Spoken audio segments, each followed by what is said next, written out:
That morning, everyone was talking about the same news. The Duke of Culmore had returned. By noon, it was being discussed in every club, every salon, every breakfast room. Thomas Grain had come back. From the war. After 3 years. And in one corner of London, on the second floor of a small house, Anna Farwell heard the news. She was alone. Anna was 24 years old, the younger daughter of a modest family. Her hair was brown, her eyes light. She was beautiful, but she didn't draw attention the way her older sister Diana did. Anna was different. Quieter. More inward. Her sister Diana had married 2 years earlier, to Lord Hurst, in a grand wedding. After that, she had gone on to her own life. The last time Anna had seen Thomas was 3 years ago, before he left for the war. Thomas had been Diana's fiancé then. Anna had stood beside them, smiled, waved goodbye, and she had carried something inside her. She had never said it. She couldn't say it. He was Diana's fiancé. That was a line you couldn't cross, a line you shouldn't cross. Anna hadn't crossed it. She had only carried it. She had carried it for 3 years. Now let me tell you about those 3 years. Thomas left. Diana waited for 1 year. Just 1 year. Then Lord Hurst appeared. He was wealthy, handsome, and present. Diana was a young woman, and Thomas was far away, and the war could last a long time. Her family pressured her. Diana said yes. The wedding happened. That morning, Anna's mother walked into the room. "Did you hear?" she said. Her voice was excited. "Thomas Grain has returned. They say he'll be coming to the Farwell house this afternoon. Your father invited him." Anna turned. "He's coming here?" "Yes." Her mother adjusted her hair. "Get ready. Wear something proper." She left the room. That afternoon, the doorbell rang. Thomas Grain was inside. He was standing. Anna's father was seated, but Thomas remained standing. He was tall. He had always been tall. But now he was different. The shoulders were the same. The height was the same. But his face had changed. It was pale. His eyes, the eyes that had always laughed, always shone, were closed. Not closed exactly. Locked. Something was inside them, but it wasn't coming out. The war had taken things from him. Thomas turned toward the door. He saw Anna. They looked at each other. 1 second. 2 seconds. Thomas lowered his head slightly. "Miss Anna." Formal. Flat. As if she were not someone he knew. "Welcome," Anna said. Her voice came out steady, calm. "Good." Her father stepped in. The conversation began. Anna came inside, sat down. Tea was brought. Thomas spoke very little. He gave short answers to questions. His eyes scanned the room, suddenly, quickly. Was it an old habit? Something left from the war? Anna didn't know. Then Thomas stopped. "Where is Diana?" Silence. Her father cleared his throat. Her mother set down her glass. Anna spoke. "Diana is married," she said. Her voice was flat. 2 years ago, to Lord Hurst. Thomas looked at her. His face didn't change. Not at all. No surprise, no pain, no anger. It stayed completely still. But Anna saw it. His hands, the hands resting on his knees, slowly, almost unnoticed, tightened, just for a second. Then they relaxed again. The visit didn't last long. Thomas stood up to leave. They shook hands, said their goodbyes. He walked to the door. At the door, he turned. He looked at Anna. 1 second. Only 1 second. Then he left. That night, Anna sat in her room. A candle burned beside her. Outside, it was quiet. She thought about Thomas's face. Those closed eyes. Those tightening hands. He had returned. Thomas Grain had returned. But he wasn't the same. That bright man, the one who laughed, the one who made everyone turn when he entered a room. That man had not come back. Someone else had returned in his place. Someone quiet, closed, darkened inside. What had the war done to him? Diana Hurst heard that Thomas had returned at the breakfast table. Her husband told her. He read it from the newspaper, as if mentioning something ordinary. The Duke of Calmore has returned from the war. Diana set down the cup in her hand. Lord Hurst continued reading the paper. Diana's face had turned completely pale. We'll take a very short break. If you don't want to miss new stories, please subscribe to the channel. Diana sat in her room that afternoon. She looked at herself in the mirror. She was 26. Still beautiful. The kind of beauty London admired. Bright. Striking. Lord Hurst had married her for that. At least in the beginning. Now, Hurst's eyes were looking elsewhere. The marriage was unhappy, and now Thomas had returned. Diana closed her eyes. She had not waited. She waited 1 year, and then she let go. At the time, it had felt right. Did it still feel right now? She couldn't answer that. That week, the Pembertons were hosting a gathering, a large one, the first major social event of the season in London. Everyone would be there. Thomas, too. Diana knew that, and she went. The hall was full. When Diana entered, heads turned as they always did. She smiled, greeted people, shook hands. Everything was normal. Then she saw Thomas. He was across the room, standing alone. People were around him, but he was alone. A glass in his hand, looking out the window. Diana paused for a second. Then she walked toward him. Thomas. He turned. His eyes. Diana remembered those eyes. They had always laughed. There had always been something inside them. Warm, alive. Now they were cold. Not frozen, but closed. Lady Diana. He lowered his head slightly. His voice was polite. Flat. Diana hesitated. Lady Diana. He used to call her by her name. Just Diana. How are you? She asked. I'm well. And you? I'm well. She paused. I'm glad you returned. I was very worried. Thank you. 2 words. Polite. Final. Diana waited. He would continue.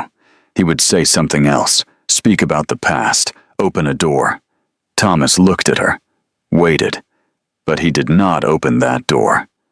When Diana realized that, something shifted inside her. The thing she had expected did not come. That warmth, that recognition, that look that said, I remember you, I missed you. It wasn't there. There was only politeness. Cold, distant, perfect politeness. Good evening, Thomas said. Then he turned away. Diana stood where she was. 1 second, 2 seconds. Then she pulled herself together, turned, walked to speak with someone else. But the feeling stayed with her. New, strange, uncomfortable. I didn't wait. And now he isn't waiting either. Anna was at that gathering too. She was sitting in a corner, speaking with an elderly lady, smiling politely. But her eyes were elsewhere. She saw Thomas. She saw him walk toward Diana. She saw them speak. She watched. She saw Thomas's face. That cold, closed, politely distant face. She saw Diana's face. Surprised. Waiting, searching for something. And what did Anna feel? It was complicated. Sadness? A little. Thomas was so closed, so distant. Relief? That was stranger. But it was there. Small. Quiet. Almost shameful. He isn't looking at Diana. Then she pushed the thought away. Shame on you, she told herself. This is your sister. She turned back to the elderly lady, smiled, continued talking. Late that night, the house finally emptied. Thomas returned to his estate. He entered his room, took off his coat, walked to the window. London stretched below. Lights, sounds, that constant movement that never stopped. Thomas watched. He thought about Diana, that familiar face, that familiar voice. How are you? I'm glad you returned. 3 years ago, he had wanted to hear that voice. 3 years ago, he had carried that voice in his mind. During battles, in the camps, through those long nights. Now he had heard it, and he had felt nothing. That surprised him. Why had he felt nothing? Diana was beautiful. Diana was there. Diana had spoken. But those eyes, those cold, closed eyes that trusted no one, had seen nothing when they looked at Diana. Only the past. And the past was far away now. War did that. It pushed distant things even farther away. Thomas stepped away from the window. He sat in a chair, folded his hands in front of him. Another face from that evening came to his mind. A girl sitting in a corner, talking with an elderly lady, but her eyes somewhere else. Anna. He had looked at her. For a moment. Just a moment. And he had seen something in her eyes. He didn't know what it was. He couldn't name it. But he had seen it. He closed his eyes. London was alive outside. Thomas sat completely still. Inside him there was emptiness. There had been emptiness ever since the war. But tonight, inside that emptiness, there was something small. Something strange. He didn't name it. He let it be. That week, Thomas attended 3 gatherings. Reluctantly. But he had to go. He had returned to London. Society expected it. The Duke of Calmore had to be seen. Thomas hated it. People asked questions. Always the same questions. What was the war like? What did you see? We won, didn't we? Thank goodness we won. And that smile, that polite society smile, he put it on his face, answered briefly, moved on. Feeling nothing inside. Anna was at those gatherings too. Not because she wanted to be. Her mother took her. Go out a little. See people. Anna went, because staying home felt the same. At the first gathering, she saw Thomas from a distance. At the second gathering, they sat at the same table. Pure coincidence.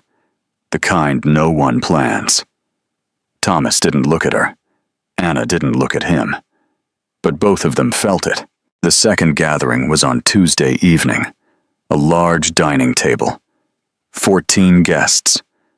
Thomas sat in the middle. He couldn't escape. Everyone faced him. The questions began.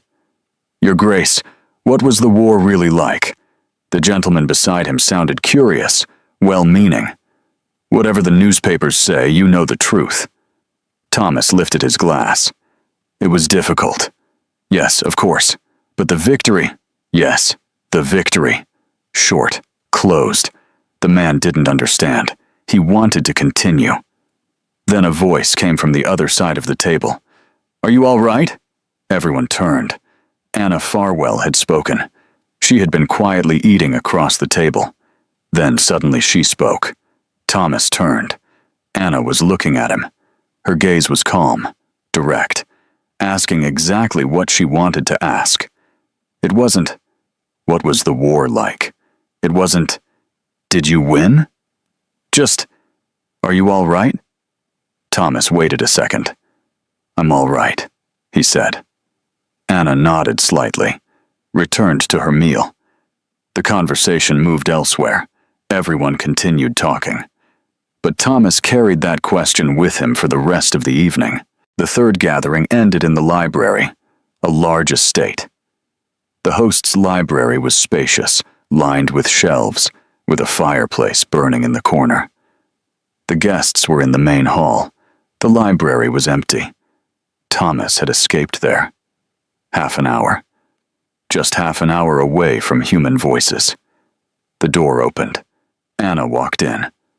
When she saw Thomas, she stopped. "I'm sorry," she said. "I didn't know. Come in." Anna waited a second. Then she entered. She walked to a shelf, pulled out a book, sat in a chair in the corner. Thomas turned back to the window. Silence. Outside it was dark. The lights of London glowed in the distance. Anna opened the book. She read, or pretended to read. Thomas couldn't tell which. 5 minutes passed. 10. The silence remained. But that silence, unlike the noise in the hall, unlike the questions and laughter, was comfortable. Thomas noticed that. It didn't disturb him. Anna wasn't asking questions. She wasn't forcing conversation. She was simply there. After 15 minutes, Thomas turned. Anna was looking at the book. This time, she was really reading. Her face was calm. Her lips moved slightly with the words. Thomas watched her. Without realizing it, he watched. Then he spoke. "Have you been at home for 3 years?" Anna lifted her head. She was surprised. It showed for a second. Then she recovered. "Yes." "Why?" It was an unexpected question. Personal. Perhaps Thomas shouldn't have asked it. But he had.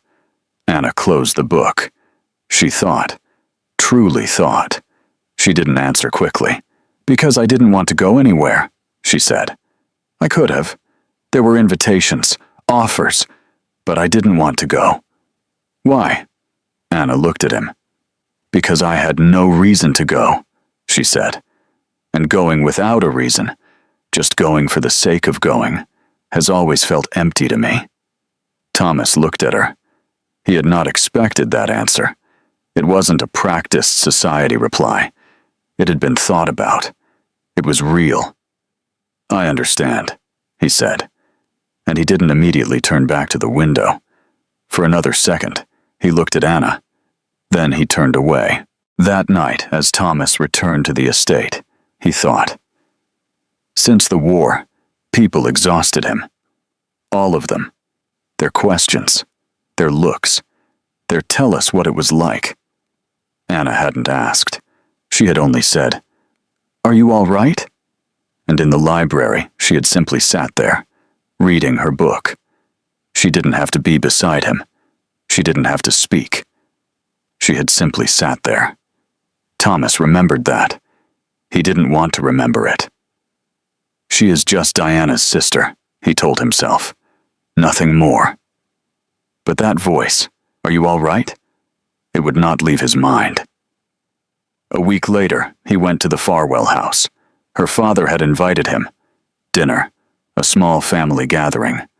Thomas did not want to go. But not going would have seemed even stranger. There were 4 people at the table. The father, the mother, Anna, and Thomas. Thomas spoke little. As usual.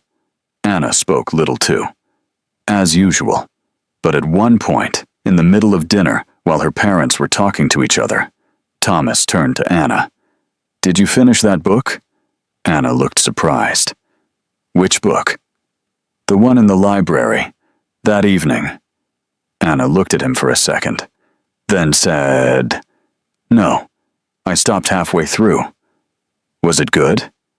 "I'm still in the middle of it. It's too early to say." Thomas lowered his head slightly and returned to his meal. Anna did the same, but both of them smiled. Small smiles. So small, no one would notice. That night, Thomas sat in his room. His hands were clasped in front of him. He thought about Diana, that familiar beauty, that familiar voice, and he had felt nothing. Then he thought about Anna, the way she sat in silence, the way she had asked, "Are you all right?" That unfinished book.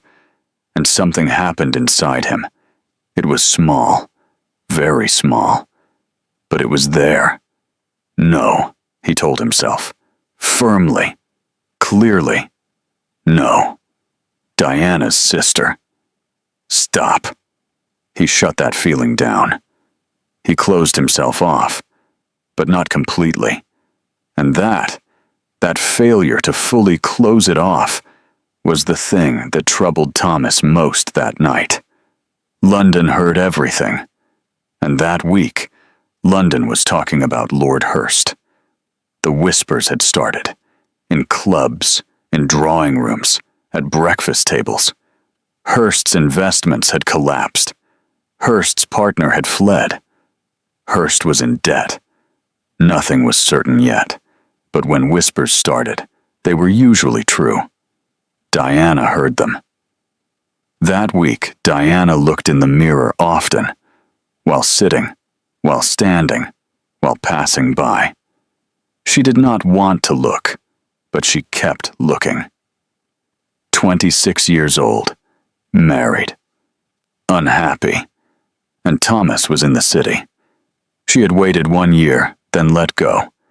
At the time, it had felt right. Now it did not feel right. Lord Hurst was coming home late in the evenings, and when he came, he did not speak. Whatever Diana asked, he answered briefly. The marriage, that bright, hopeful marriage, had turned into something hollow, and Thomas was in the city. Diana made a decision. In the first week, she approached him in society. The Calloway's gathering, large, crowded, everyone was there. Thomas was there. Diana was there too. Diana walked over to him. She tried to seem natural, as if it were chance, unplanned. "Thomas," she smiled, put on her best smile. "It's good to see you." Thomas turned. He was polite. He was always polite. "Lady Diana," Diana continued. "How are you finding things? Have you gotten used to London again?" "I'm getting used to it. The city has changed so much. I actually wanted to speak with you about old times I remembered. I'm sorry." Thomas turned slightly. "Someone is waiting for me. Good evening." He left. Diana remained there. Her smile had frozen on her face. The second week, she tried again, this time more directly. At the Pemberton's tea, fewer people, a quieter setting. Thomas was standing by the window. Diana walked up to him. "May I speak with you?" Thomas turned, looked at her. "Of course." Diana lowered her voice. "I've been thinking about everything between us lately. It has been a long time, but Diana." Thomas did not cut her off sharply. He did not raise his voice. He only said it, that two-syllable name, but it carried weight. Diana fell silent. Thomas looked at her with those closed, cold eyes that trusted no one. But this time, there was something else in them too. Sadness, perhaps, or exhaustion, maybe both. "It's over," he said. Just 2 words. Diana froze. She began. "You made no mistake," Thomas said. His voice was flat. "You were not required to wait. I know that too." He paused.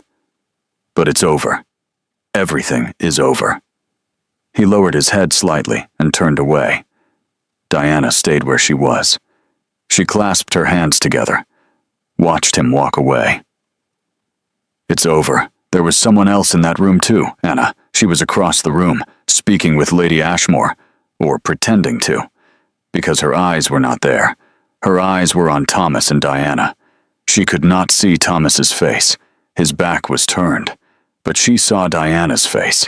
She saw that frozen expression. She saw what happened after the words, "It's over." And when Thomas turned, walking away from Diana, His eyes met Anna's. 1 second. Thomas looked. Anna looked back.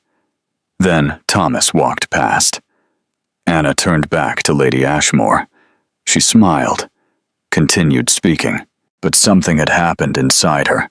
It was small, very quiet, but it was real.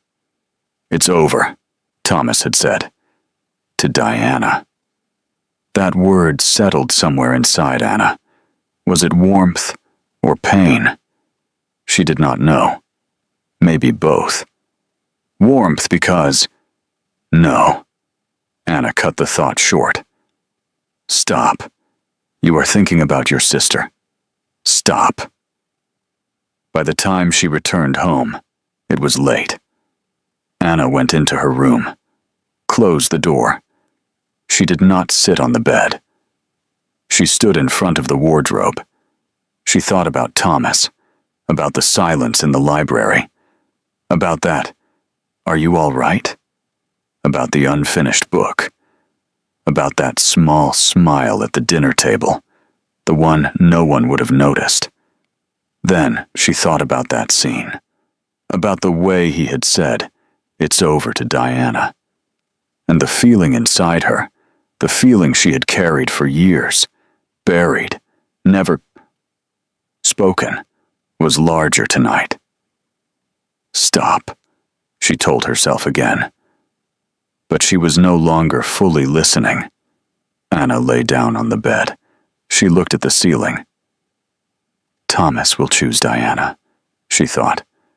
Maybe not today, maybe not this month, but he will, because it has always been that way. Diana in front, Anna behind. Diana is chosen. Anna waits. It had always been like that. It had always been. So bury this feeling, she told herself. Bury it now. Bury it deeper. And never let it come back. She closed her eyes. Outside, London was restless. Anna lay still, and she wanted to bury that feeling. But the feeling was digging upward inside her. It wanted to rise. It wanted to come out. That week, something changed. Thomas did not notice it right away. But it had changed. At gatherings, he was looking for Anna now. Without realizing it, when he entered a room, his eyes found her first. Was she in a corner? By a window? Who was with her? He did not say this to himself. He did not admit it. But he did it. On Friday evening, the Harringtons were hosting a garden party. It was late October, cold, but the garden was lit, and people were moving in and out of the house. Thomas felt suffocated inside. Too many people. Too many questions. Too many voices. He stepped into the garden. He took in the air. It was cold. It helped. He walked away from the lights, toward the far end of the garden. There was a bench there, in the dark. Empty. Empty, except Anna was sitting there. Thomas stopped. Anna lifted her head. She was surprised. That was clear. "I'm sorry," Thomas said. "I didn't know." "Sit down," Anna said. Thomas paused. Then he sat at the other end of the bench. For a while, neither of them spoke. It was a far corner of the garden. Music drifted out from inside. So did voices. But here it was quiet. That silence, that familiar silence, full but not uncomfortable. Thomas spoke. "Why did you come out here?" Anna looked out at the garden. It was too crowded inside. "I came out for the same reason." A short silence. "Have you always been like this?" Thomas asked. "Like what?" "The kind of person who escapes from crowds." Anna thought for a moment. "Yes, I think so." "You?" "Before the war, I wasn't." He paused. "Now I am." Anna said nothing. She did not ask why. She did not ask what happened. She did not ask him to explain. She simply heard him say, "I am not a person. not ask him to explain. She simply heard him. Thomas felt that. They stayed silent for a while longer. Then Thomas turned. "Miss Anna."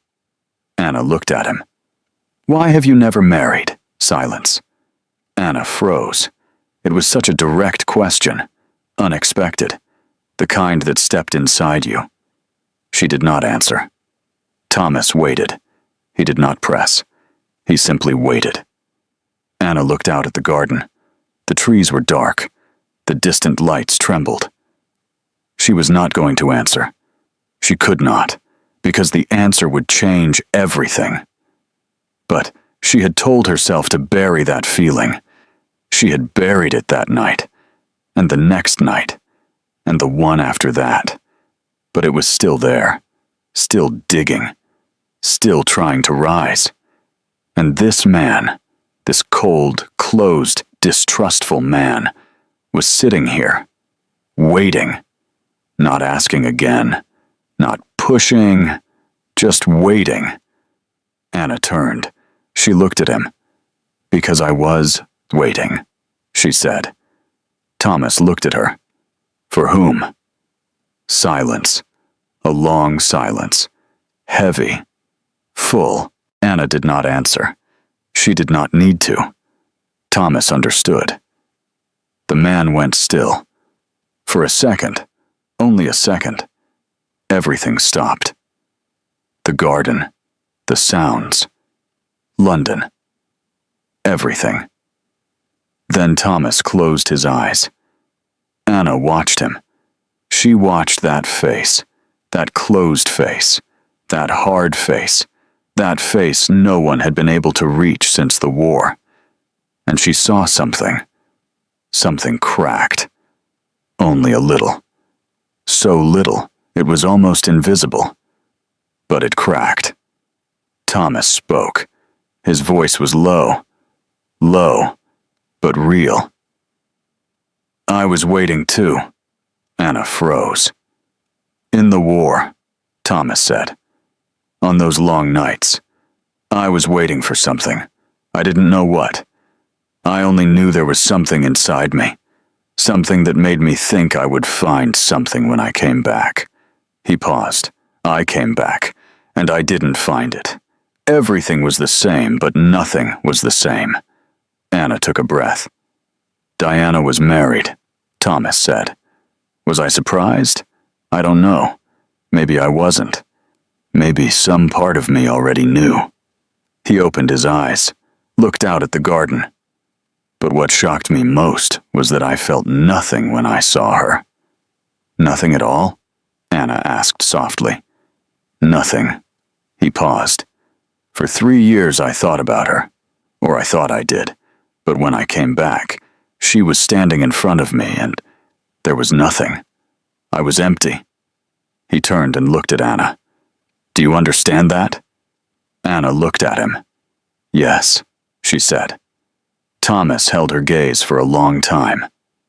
"You were waiting," he said slowly, "for 3 years." "Yes."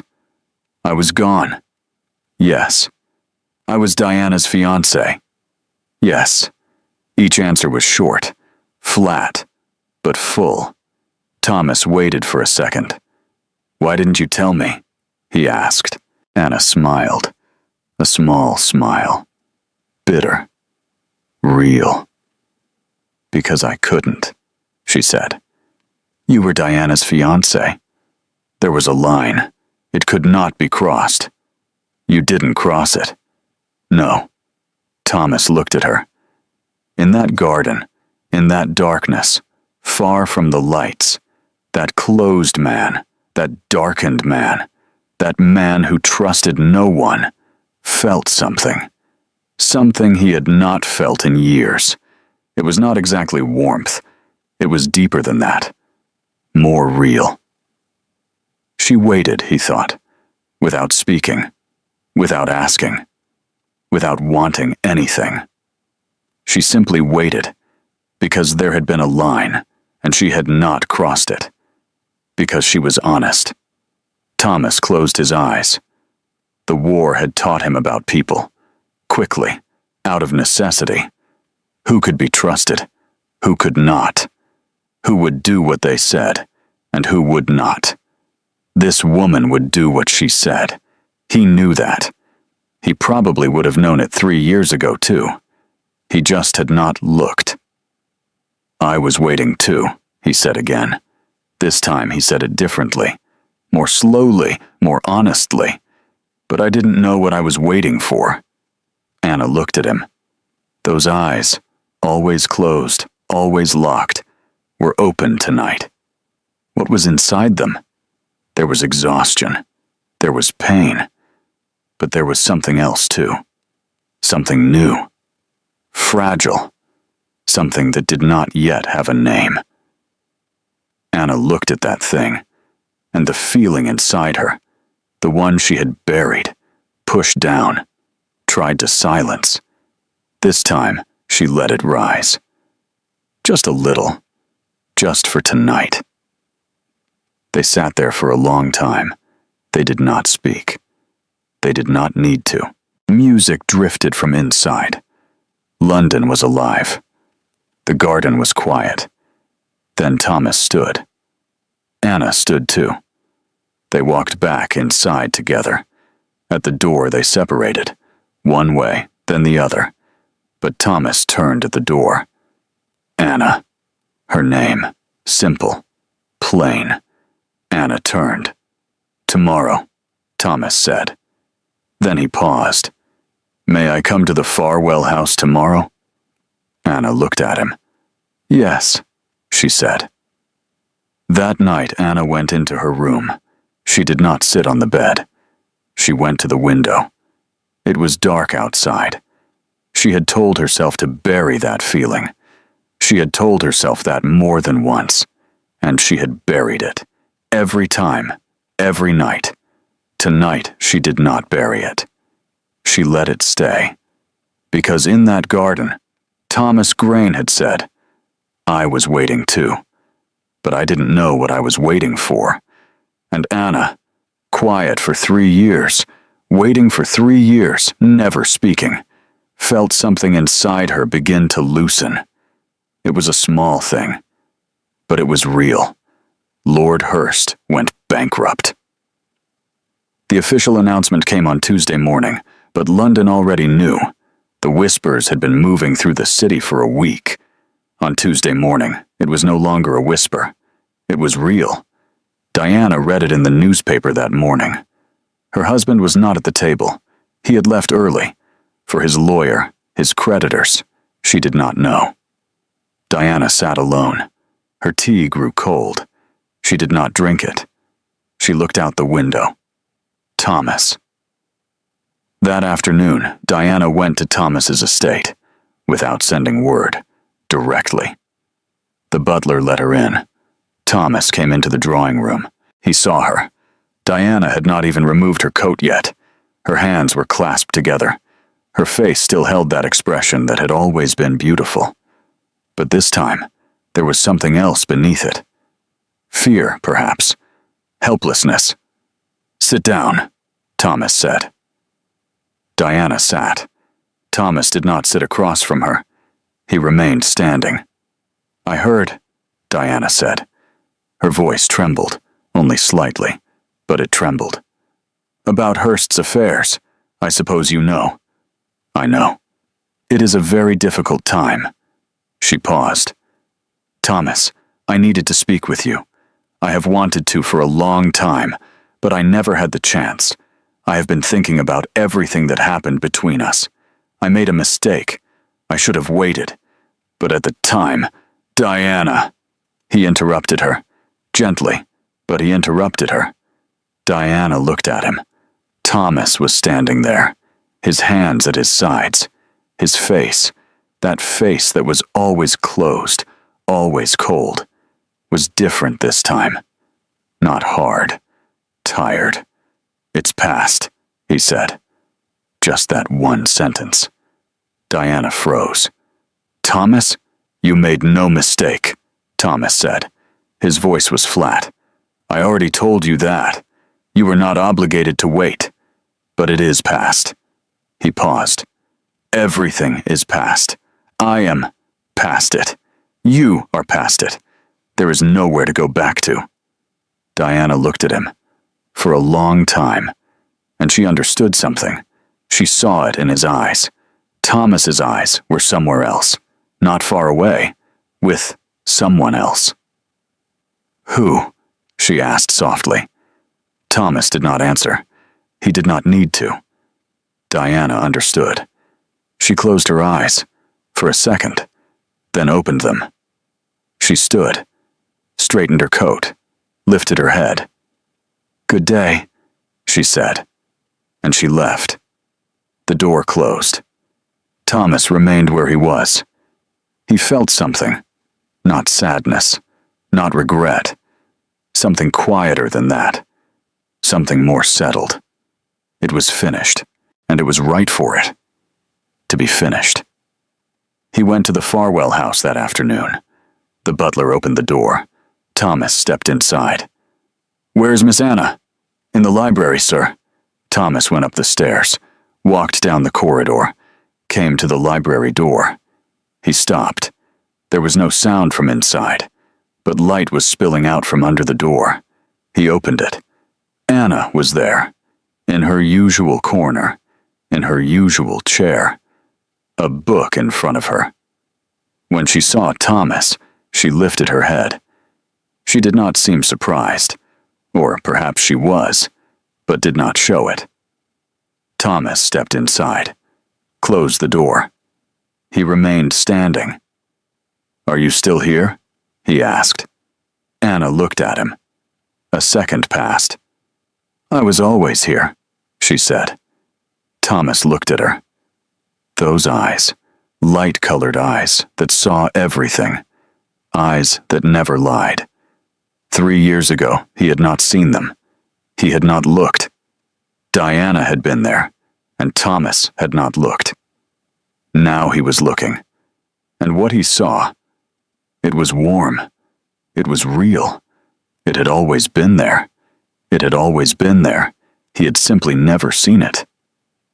Thomas walked over and sat in the chair beside Anna. Anna closed the book. She waited. Thomas did not speak at once. He looked out the window, the rooftops of London, the gray sky, the Thames in the distance, and inside him, that empty, dark, heavy thing he had carried since the war, the thing he felt every night when he lay down, lifted a little, just a little, but it lifted. "Diana came today," Thomas said. Anna waited. "We spoke." He paused. "It's finished." Anna said nothing. "It had already been finished for a long time," Thomas said. "I just needed to see it." He turned and looked at Anna. "Some things take time before you can see them." Anna looked at him. "Some things are always there," she said. "They just wait to be seen." Thomas heard that sentence. I was always here, waiting to be seen. The man felt something, in that empty place, that dark place, something small, warm, fragile. "Anna," he said. She looked at him. "I see you," Thomas said. "I see you now." Silence. The fire crackled in the fireplace. Wind moved outside. Anna closed her eyes. 3 years. For 3 years she had carried it.